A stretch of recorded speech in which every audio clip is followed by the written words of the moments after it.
Half the time, whenever you see stuff like this, you'll be like, oh, look at this massive protest. And then you find out they think it's illegal to even have gay thoughts or something. You know what I mean? Now, I'm not saying this lady's like that, but it happens quite frequently in international politics.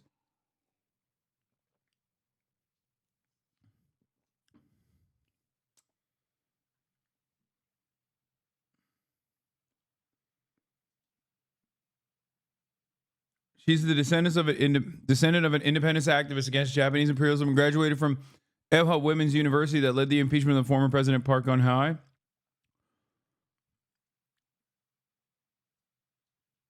Okay, well, I dig that the grandpa was an independence activist and Japan calls him a terrorist.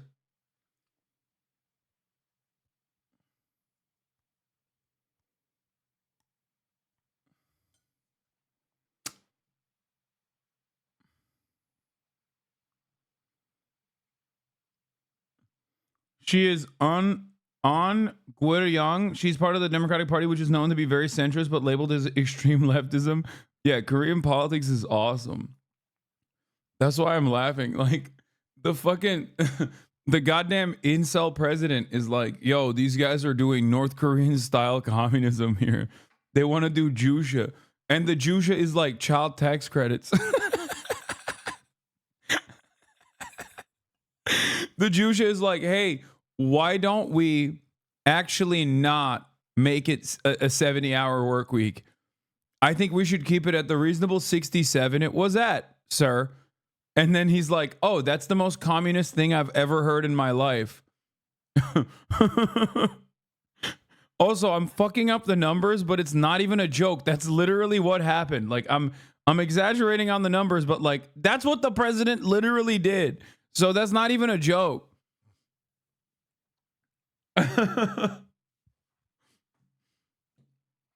It's crazy. They'd be like, can the unions get weekends off? They're like, this is the most extreme leftist position we've ever heard in our lives. What the fuck are you saying? It's you want Jusha style self-reliant North Korean communism. We will not allow it. I mean, this is bad as fuck, dude. She's a bad bitch for this. This is crazy. Also, what is up with the North Korean Special Forces, man?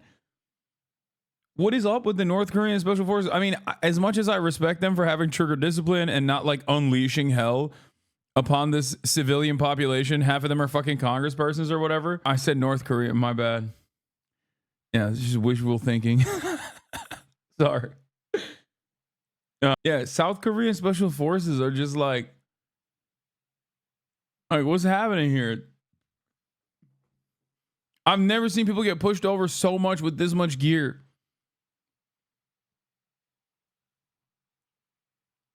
It's kind of wild.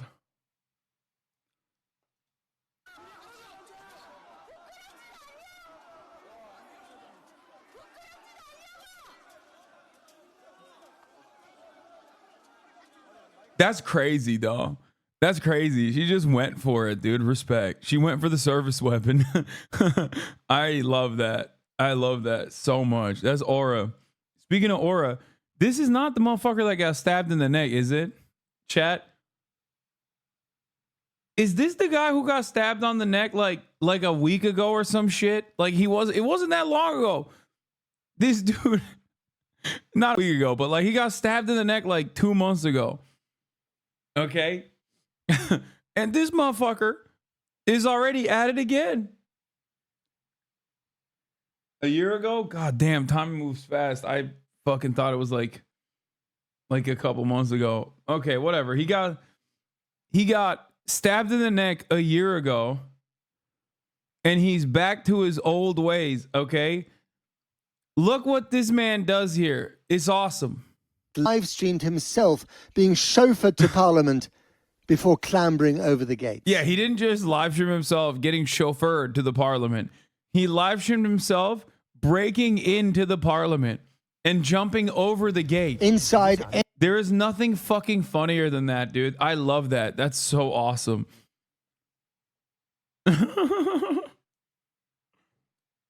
And guess which platform they couldn't do any of that on? Twitch.tv, because Twitch Korea is now gone. Imagine the content that would be on Twitch right now if Twitch Korea still remained, dude. MPs and journalists scramble to get to the chamber. Outside the gates, the scuffles continue in a cloud of tear gas and a flash of cameras. Here, a member of parliament is seen grabbing a soldier's gun, shouting, "Are you not ashamed?" Others remember the last time martial law was imposed in this country, before South Korea shook off military dictatorship to become one of the most prosperous and vibrant democracies in Asia. And what happens in South Korea has... Bro, like, no disrespect. This is not like shitting on South Korea at all. I just don't think America has a vibrant democracy either. It is funny though when people are like, "Oh, you don't understand. South Korea, this vibrant democracy." Like the only reason why they're saying that is so they can compare it to North Korea, which is bad, right? Like who the fuck in the Western world has their shit in order at this point? I'm serious.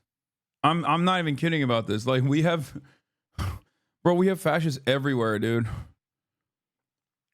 Motherfuckers are saying France. Oh yeah, it's real vibrant over there. Remember when Macron was like, "I am not going to follow the democratic wishes and precedent set forth by, and I'm just going to refuse to fucking put anyone from the senior partner in the coalition that won in the previous election into a position of power."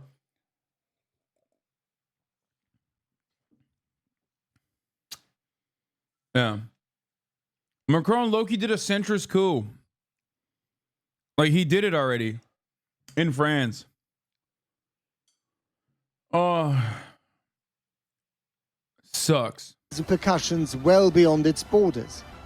A short missile's flight away from Seoul is North Korea, where dictator Kim Jong-un rules his nuclear-armed dystopia with the constant threat of invasion of the South, now in political turmoil. There to stop the North from trying it on are 29,000 US troops in one of the biggest American bases overseas. They've been here since 1953, the end of the Korean War. What will happen to them after President Trump takes office? One of the many questions with regional implications. Back to tonight, back to Parliament. As the standoff continues, the opposition parliamentarians who've made it into the building vote against the martial law.